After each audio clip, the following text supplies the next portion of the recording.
Good morning student. Last class में हम लोग क्या देखे थे ना। लास्ट क्लास में हम लोग अपना क्लाइंट सर्वर साइड का पूरा हम लोग फाइल फोल्डर स्ट्रक्चर देखे थे।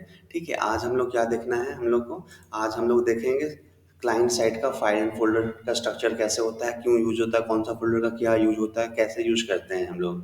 ठीक है, तो चलते हैं, शुरू करते हैं।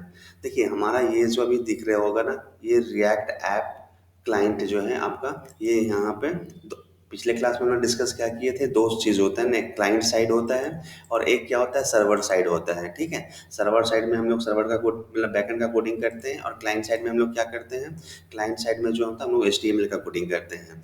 ठीक है, क्लाइंट साइड में हम लोग किसका यूज कर रहे हैं, हम लोग रिएक्ट जेएस का यूज कर रहे हैं, जो कि आपका क्या हो रहा है अभी यहाँ पे देखेंगे। सबसे पहला जो हम लोग जब रिएक्ट, ये आपका जो आपका प्रोजेक्ट बना है, ये क्लाइंट करके है, इस पर जैसे क्लिक करेंगे ना, तो आपके अंदर में ये सारा इतने फाइल एंड फोल्डर्स हैं। अब हम लोग क्या करेंगे, डिटेल में एक एक एक चीज़ को हम लोग देखेंगे और समझेंगे कैसे क्या होता है। ठीक है, जैसे ही हम लोग डिपेंडेंसी पे क्लिक करते हैं, ठीक है, तो सबसे पहला आपका क्या है, डिपेंडेंसीज है। ठीक है, तो डिपेंडेंसीज के बारे में हम लोग आकर अभी देखते हैं। ठीक है, तो डिपेंडेंसीज क्या होता है, इसका मेन पर्पस क्या होता है। डिपेंडेंसीज के अंदर में क्या होता है ना आपका, कि ये क्या करता है, मैनेज करता है, नोड जेएस पैकेज को क्या करता है, मैनेज करता है, और आपके जो प्रोजेक्ट के लिए जो रिक्वायर्ड होता है, ठीक है, वो क्या करता है, नोड जेएस के थ्रू में वो आपको यहाँ पे का इंस्टॉल होता है। जैसे हम लोग यहाँ से हम लोग देखेंगे, तो देखिए एनपीएन को क्या किए हुए, एनपीएन के थ्रू में जितने भी नोड जेएस के पैकेज रिक्वायर्ड है प्रोजेक्ट के लिए, वो चीज़ आपको यहाँ पे दिख रहे होंगे। जैसे देखिए यहाँ पे हम लोग का क्या है, वाइट का हम लोग यूज किए हैं, रिएक्ट डोम का किए हैं, रिएक्ट का यूज किए हैं। तो ये सब क्या है, ये डिपेंडेंसीज जो है, लाइब्रेरीज जो है ना, हम लोग को क्या हुआ है यहाँ पे आपको दिखेगा, जो कि हमारे प्रोजेक्ट के लिए ज़रूरी है। ठीक है, वाइट क्या करता है, वाइट जो रहता है कि हमारा रिएक्ट को क्या करता है, सुपर फास्ट करता है। ठीक है, रिएक्ट डोम क्या करता है, रिएक्ट डोम हमारा एक लाइब्रेरी है रिएक्ट का, ये रिएक्ट हो गया, ग्लोबल हो गया, EST इंट। देखिए ये सारा जो है ना क्या है, लाइब्रेरीज जो है हम लोग यहाँ पे डिपेंडेंसीज के अंदर में यूज करते हैं। ठीक है, उसके बाद आ जाइए VS कोड पे। VS कोड क्या करता है, VS कोड क्या करता है, डिबगिंग करने के लिए होता है। ठीक है, क्या विजुअल स्टूडियो कोड में जाके डिबगिंग होता है ना, डिबगिंग हम लोग जो करते हैं वो यहाँ से VS कोड के थ्रू में हम लोग जाके क्या करते हैं, ये आपका डिबगिंग करने के लिए यूज होता है। जैसे हम लोग launch.json पे क्लिक करेंगे, तो देखिएगा ये क्या होगा, ये आपका फाइल स्ट्रक्चर कुछ इस टाइप का दिखेगा। ठीक है, ठीक है, तो VS कोड किसके लिए यूज होता है, ये हमारा एक्चुअली विजुअल स्टूडियो डिबगिंग करने के लिए यूज होता है। ठीक है, अब आ जाते हैं पब्लिक पे। पब्लिक वाला क्या होता है, यहाँ पे हम लोग क्या रखते हैं, क्या करते हैं, ये जो होता है ना स्टैटिक फाइल आपके साथ में क्या करता है, रखता है। ठीक है, the content the static files directly served as in by the server. ये क्या होता है, स्टैटिक फाइल्स होता है, जो कि डायरेक्टली क्या होता है, directly served bye the server. ठीक है, तो यहाँ पे पब्लिक के अंदर में हम लोग क्या करते हैं, स्टैटिक फाइल्स रखते हैं, जैसे इमेज हो गया। ठीक है, इसके अंदर में इमेज हो गया, ये सब चीज़ क्या करते हैं हम लोग आके रखते हैं। ठीक है, अगर आप लोग स्टैटिक फाइल्स के अंदर, ये पब्लिक के अंदर में जाके देख रहे होंगे ना, white.svg होगा। ठीक है, तो ये क्या है, हमारा स्टैटिक इमेज है। ठीक है, ये क्या होता है, जब भी हम लोग रन करते हैं तो ये white.svg का क्या करता है, ये आपका सिंबल दिखाता है, ये जो इमेज है वहाँ पे आपको रन टाइम में क्या करता है, शो करता है। तो यहाँ पब्लिक के अंदर में हम लोग क्या रखते हैं, यहाँ पे हम लोग स्टैटिक फाइल्स रखते हैं। ठीक है, अब आ जाते हैं सोर्स SRC पे। ये क्या है, SRC हमारा मेन फाइल होता है, मेन फोल्डर्स होता है, इसके अंदर में क्या होता है, मेरा सारा चीज़ डिटेल में रहता है। ठीक है, ये क्या है, प्राइमरी फोल्डर्स हो गया, ये क्या हो गया, हमारा प्राइमरी डायरेक्टरी हो गया। ठीक है, एप्लीकेशंस का। ठीक है, इसके अंदर में आप लोग को देख रहे होंगे ना, एसेट्स होगा। ठीक है, ये एसेट्स है, तो ये एसेट्स का क्या यूज होता है, एसेट्स का जो होता है ना, हम लोग स्टैटिक फाइल्स का रखते हैं। ठीक है, इसके स्टैटिक फाइल्स कहने का मतलब क्या, कि इसके अंदर में इमेज हम लोग का आएगा, आइकन्स आएगा। ठीक है, जो फॉन्ट्स जो आता है, फॉन्ट्स भी आएगा, मतलब ये इस टाइप का जो भी फाइल्स होगा ना, जैसे इमेज हो गया आपका, ठीक है, लोगो हो गया, आइकन्स हो गया, ठीक है, फॉन्ट्स हो गया, ये सब चीज़ कहाँ होता है, ये स्टैटिक फाइल्स होते हैं। और स्टैटिक फाइल्स कहाँ हम लोग रखते हैं, एसेट्स के अंदर में रखते हैं। ठीक है, तो अब आते हैं, उसके बाद हम लोग आ जाते हैं, क्या है हमारा पास में app.js। ठीक है, ये देखिए, ये app.js क्या है, ठीक है, ये मेन रिएक्ट कंपोनेंट है। ये क्या बना हुआ है, हमारा कंपोनेंट बना हुआ है। जिसे इस पर क्लिक कर रहे हैं, देखिए ये जो आपको दिख रहा है, ये HTML का क्या दिख रहा होगा, HTML का इधर हम लोग HTML लिखते हैं। ठीक है, देखिए यहाँ पे हम लोग क्या दिख रहे हैं, टेबल बनाए हैं। ठीक है, टेबल टी आर लिए हैं और टेबल के अंदर में क्या है, टी हम लोग एक कंपोनेंट बनाए हैं। इस कंपोनेंट के अंदर में हम लोग HTML और इस कंपोनेंट को क्या करवा रहे हैं हम लोग यहाँ से, ये क्या करवा रहे हैं, एक्सपोर्ट करवा रहे हैं। मतलब ये जो ऐप डॉट जेएस जो होता है ना, कंपोनेंट है जिसके अंदर में क्या करते हैं हम लोग अपना HTML का कोड लिखते हैं और इस आ, नहीं, इस कोड को फिर क्या करवाते हैं, इस फंक्शन को क्या करवाते हैं हम लोग, एक्सपोर्ट करवाते हैं। तो मान ठीक है, तो ये हमारा क्या होता है, ऐप डॉट जेएस जो होता है हमारा क्या होता है, कंपोनेंट होता है, कंपोनेंट क्रिएट करते हैं। ठीक है, यहाँ पे क्या करते हैं, ऐप डॉट जेएस के अंदर में हम लोग अपना कंपोनेंट क्रिएट करवाते हैं। ठीक है, और ये क्या होता है, ये एंट्री पॉइंट होता है आपके एप्लीकेशन का। ठीक है, यूआई एप्लीकेशन क्लाइंट्स, अभी हम लोग क्या देख रहे हैं, क्लाइंट साइड का देख रहे हैं। तो क्लाइंट साइड के अंदर का क्या है, ये यूआई है। मतलब ये प्राइमरी प्राइमरी होगी, चाहे मेन पॉइंट हो गया आपका। ठीक है, एंट्री पॉइंट कह सकते हैं इसको।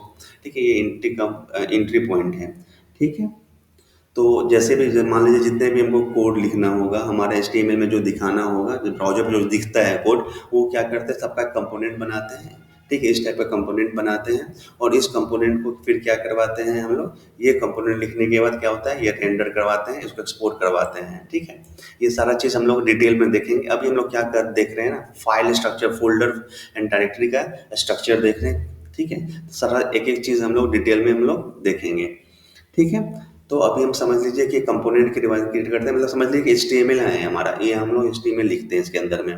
ठीक है, उसके बाद फिर क्या है आपके पास में, देखिए ये हमारा क्या है, ऐप डॉट जेएस में HTML फाइल लिखे हैं। देखिए, और ऐप डॉट सी एस इसके अंदर में क्या है, इस पेज का ऐप डॉट जेएस लिखे हैं ना, इसके अंदर में देखिए क्या करवाए हैं, इम्पोर्ट करवाए हैं। ठीक है ना, इम्पोर्ट करवाए हैं किसको, app dot C S S को करवाए हैं। और ये app dot C S S क्या है, यहाँ पे हमारा क्या है, CSS लिखा हुआ है। तो ये क्या है, app dot C S S क्या है, CSS फाइल होता है।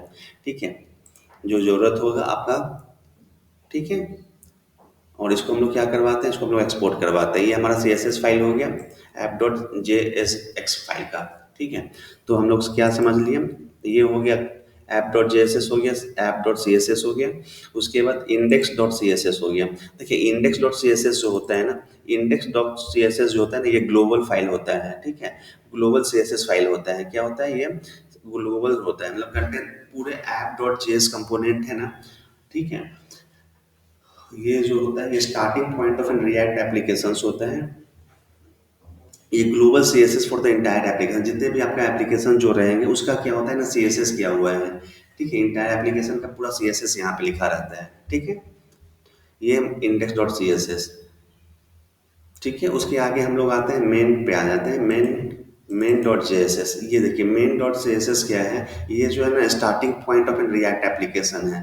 ठीक है, जब भी हम लोग अपने क्लाइंट साइड को जब स्टार्ट करते हैं ना, सबसे पहले पेज क्या होता है, ये चीज़ आपका क्या होता है, रन होता है।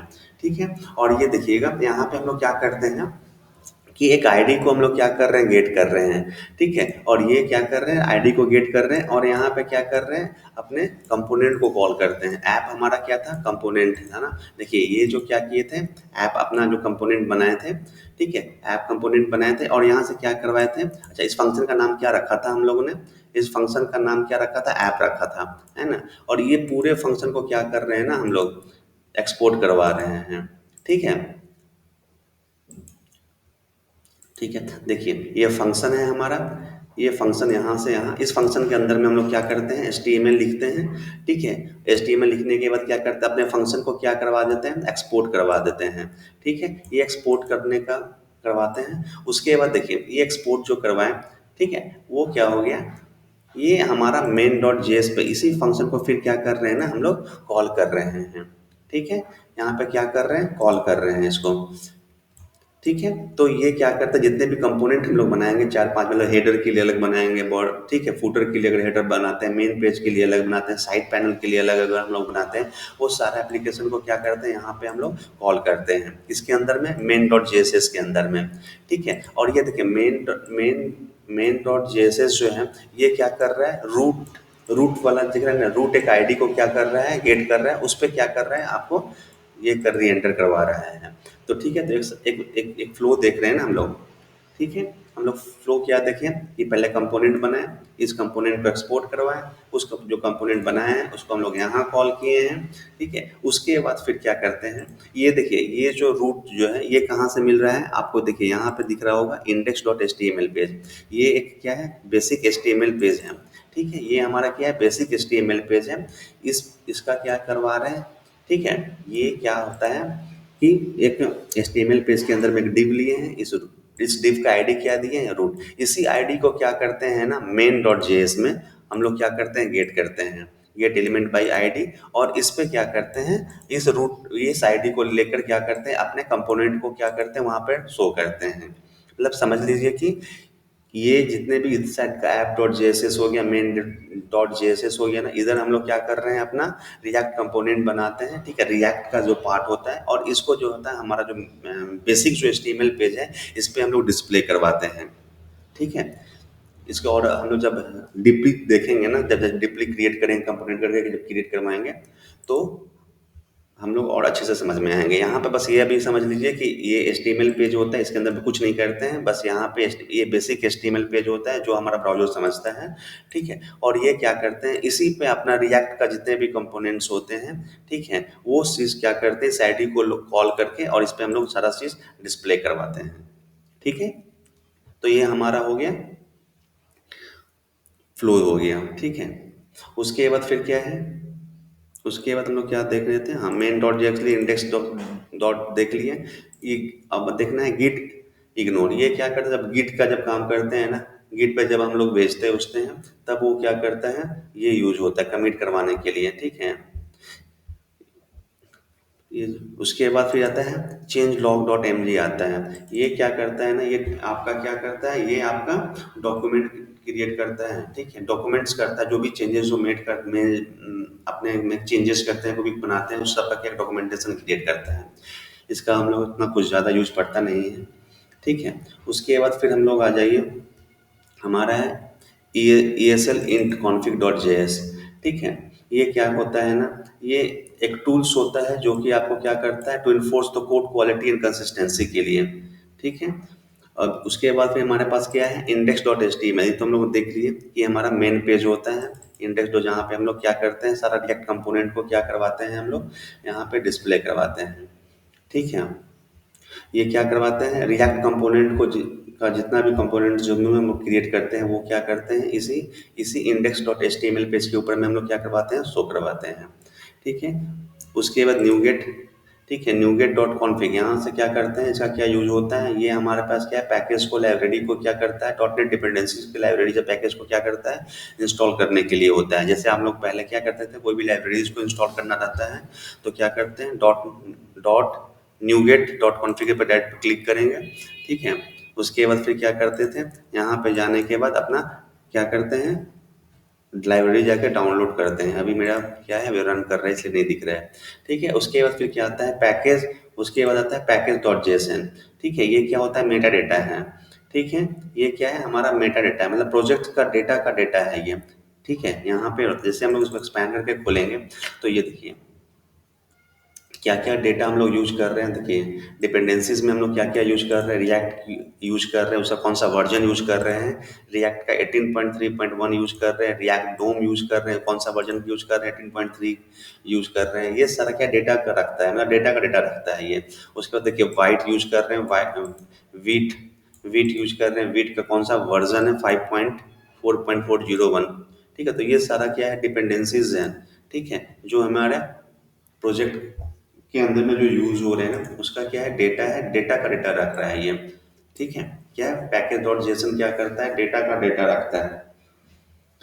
ठीक है, उसके बाद फिर क्या है हमारे पास में, उसके बाद फिर हमारे पास चले आता है रीड डॉट एम डी है। ठीक है, ये क्या करता है, mark down the file description describing the project and providing the set of instruction. ठीक है, उसके बाद फिर क्या करता है, रीड में क्या करता है ये, ठीक है, mark down the file describing the project. ठीक है, प्रोजेक्ट के बारे में डिस्क्रिप्शन प्रोवाइड करता है ये। ठीक है, उसके बाद फिर लास्ट में हमारा है वीट डॉट कॉन्फिग डॉट जो एस। वीट क्या होता है, वीट एक सुपर फास्ट, ठीक है, सुपर फास्ट लाइब्रेरी है। ठीक है, जो रिएक्ट तो फास्ट है उसको क्या करता है और सुपर फास्ट करता है। ठीक है। तो ये विड जो हम लोग यूज करते हैं ना इसके अंदर में, उसका क्या है, ये कॉन्फ़िगरेशन डॉट जेएस फाइल होता है। ठीक है। ये उसका सारा चीज़ यहाँ पे कौन सा पोर्ट पे यूज कर रहे हैं, ठीक है, सर्वर साइड पे क्या यूज हो रहा है, वो सारा चीज़ अपना यहाँ पे फाइल अपना मेंटेन करके रखते हैं। ठीक है। तो हम लोग क्या देखें, हम लोग का क्लाइंट देखें, क्लाइंट साइड का हम लोग फोल्डर स्ट्रक्चर देखें। ठीक है। मेनली हमारा जो मेन जो हमारा क्या है ना, कंपोनेंट जो क्रिएट करें, मेन फोल्डर जो हमारा एसआरसी होता है, सारा कंपोनेंट क्या करते हैं हम लोग इसके अंदर में क्रिएट करते हैं। ठीक है।